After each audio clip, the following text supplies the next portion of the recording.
When Reza has an idea, people listen. As one of the world's elite photojournalists, his works have been featured in countless international newspapers and magazines, including Newsweek, Time, and Le Figaro. Since 1991, Reza has photographed 13 stories for the National Geographic magazine, including 4 covers.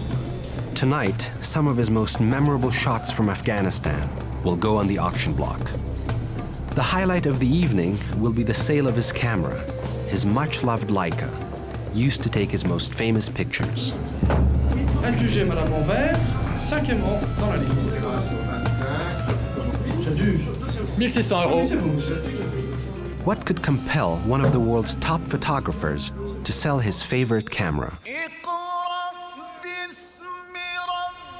The answer unfolds thousands of miles away in Afghanistan.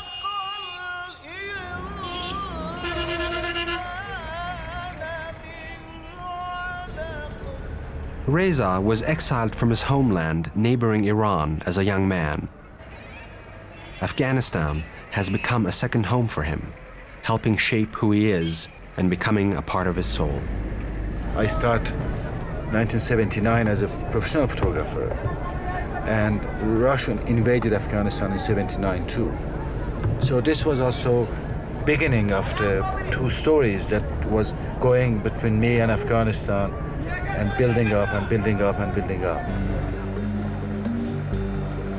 For more than 2 decades, he's tried to show what happens when innocent lives are caught in the conflict of war and give a voice to those who are suffering.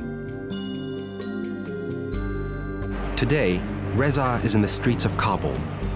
He meets 2 7-year-olds who are picking up trash to use for fuel.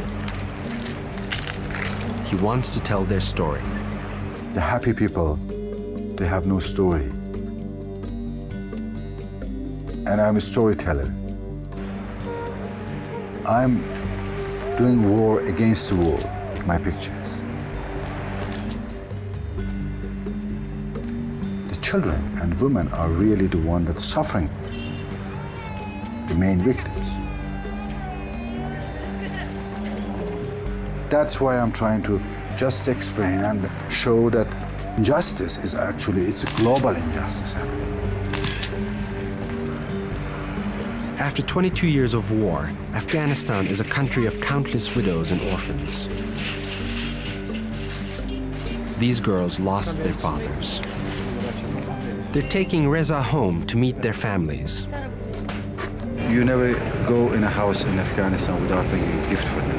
And I know what they need, which they haven't seen probably for years, is a 1 kilo of the meat. And I want to go to see the families, where they're living and how they're living.